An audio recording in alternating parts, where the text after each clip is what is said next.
ऐसे 3 शिवलिंग जिनके नष्ट होते ही कलयुग का भी विनाश हो जाएगा। आखिर कौन से हैं ये 3 सबसे चमत्कारी शिवलिंग?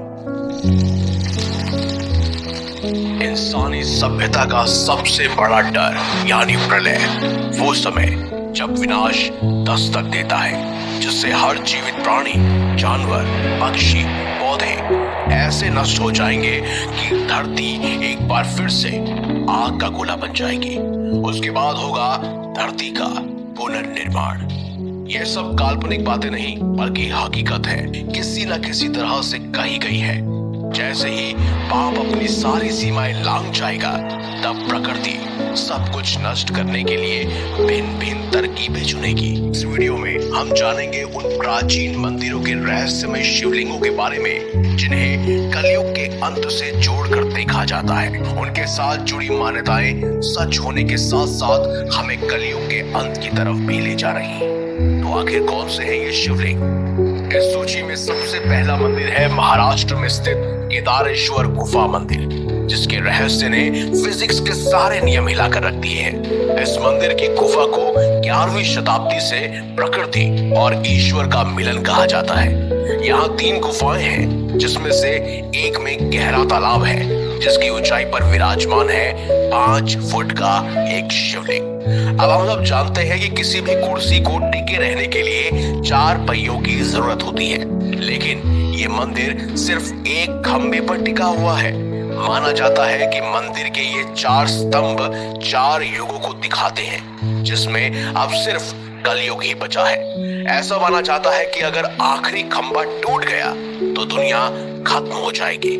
इसके साथ ही गर्मियों के दौरान शिवलिंग के आसपास के पानी का तापमान भी बदल जाता है। यहाँ पर गर्मियों में पानी बर्फीला वाला ठंडा होता है, तो वहीं सर्दियों में ये गुनगुना पानी बन जाता है, जो कि अपने आप में एक रहस्य है। अब आसपास के लोगों की और वैज्ञानिकों की मानी जाए तो ये खंबा धीरे धीरे टूट रहा है। जिस दिन ये टूट जाएगा उस दिन प्रलय तय है। शायद ये वो समय है जब कल्कि अवतार जन्म लेंगे, या फिर हनुमान जी कल्कि अवतार के साथ भेंट करेंगे। चाहे कुछ भी हो, लेकिन ये शिवलिंग जरूर ये दर्शाता है कि इसके आखिरी खंबे का कलयुग के अंत से कुछ न कुछ आपस में कनेक्शन जरूर बना हुआ है। इसी श्रेणी में दूसरा मंदिर है मध्य प्रदेश में खजुराहो के मंदिरों में से एक मंदिर, जिसका लगातार बढ़ रहा शिवलिंग और इस शिवलिंग के नीचे मौजूद चमत्कारी मणि दुनिया के सबसे बड़े रहस्यों में से एक है। वैसे खजुराहो में कुल 85 मंदिरों के मौजूद होने के प्रमाण है, लेकिन आज सिर्फ 25 ही बचे हुए हैं। लेकिन इसमें मौजूद महादेव को समर्पित मतंगेश्वर महादेव मंदिर लोगों की आस्था का केंद्र है और वैज्ञानिकों के लिए एक पहेली।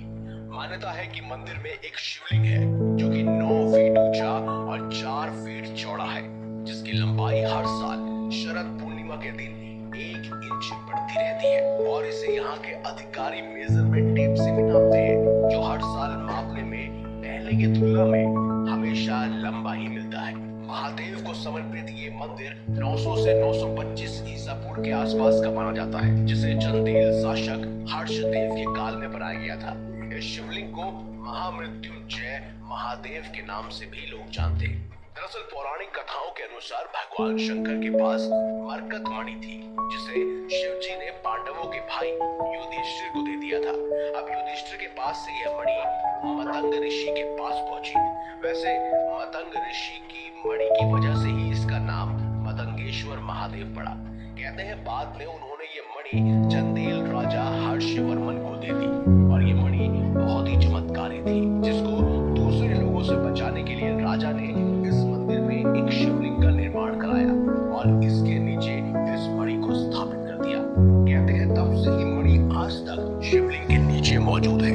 ये भी कहा जाता है कि ये लगातार बढ़ रहा शिवलिंग जिस दिन मंदिर की छत से टकरा जाएगा, तब कलयुग का विनाश शुरू हो जाएगा। लेकिन उससे भी बड़ा रहस्य तो ये है दोस्तों कि इस शिवलिंग के नीचे इस मणि को आखिर क्यों छुपाया गया? क्या ये मणि कल के अवतार का आने वाले समय में अस्त्र बनेगा, या इस मणि के चमत्कार से कलयुग के लोगों को बचाया जा सकेगा? अब ऐसे में सवाल कुछ भी हो, लेकिन उसका जवाब हमें ढूंढने की जरूरत नहीं, क्योंकि हम सबके बीच अभी भी एक रहस्य के रूप में जवाब मौजूद है।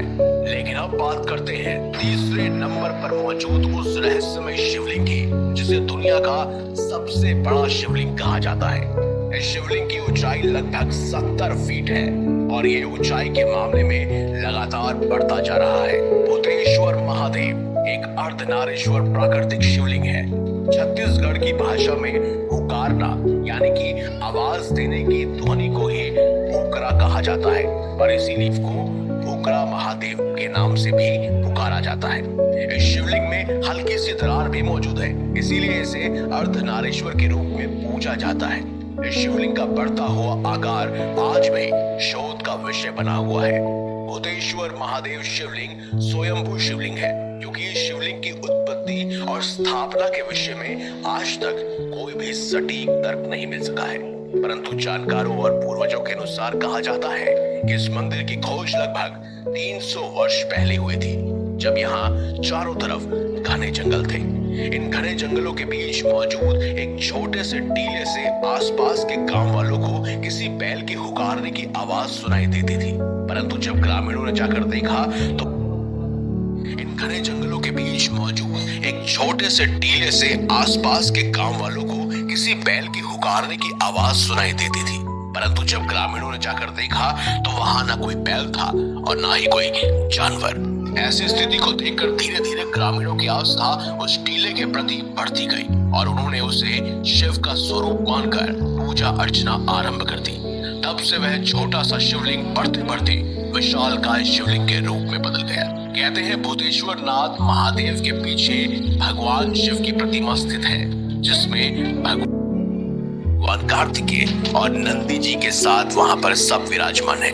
लेकिन इस मंदिर और शिवलिंग का सबसे बड़ा चमत्कार है इसके शिवलिंग का बढ़ता आकार, जो अपने आप में एक रहस्य है। लोगों का मानना है कि जिस दिन ये शिवलिंग अपने पूर्ण आकार को प्राप्त कर लेगा और जमीन से बाहर निकलकर गिर जाएगा, उस दिन कलयुग का विनाश हो जाएगा। वैसे दोस्तों, हर धर्म अपने आप में विनाश की बात करता है। एक मसीहा उत्पन्न होगा। कहते हैं वो घोड़े पर सवार हाथ में आग जैसी तलवार थामे आएगा, जो सारी बुराइयों का अंत कर देगा और एक नई दुनिया का निर्माण करेगा। हमारे सनातन धर्म में उन्हें भगवान विष्णु का आखिरी अवतार यानी कि कल्कि अवतार के नाम से जानते हैं। ये दुनिया वैसे दर्द, पाप, बीमारी और पीड़ा से जल्दी ही मुक्त होने वाली है और एक ऐसी दुनिया बनेगी जो स्वर्ग जैसी महसूस होगी। सनातन धर्म में हम इसे सतयुग के नाम से जानते हैं। ये सभी धारणाएं और कहानियां इतनी सच्ची हैं कि ये आज भी एक गहरा रहस्य बनी हुई है। कलयुग के अंत के बारे में आप क्या सोचते हैं? क्या सचमुच इन 3 शिवलिंगों का और कलयुग के अंत का आपस में कोई कनेक्शन है? हमें कमेंट बॉक्स में अपनी राय अवश्य दीजिएगा। अच्छी लगी है तो इस वीडियो को लाइक कीजिए, हमारे सब्सक्राइब कीजिए और ज्यादा से ज्यादा शेयर भी कीजिए। तो मिलेंगे अगली बार।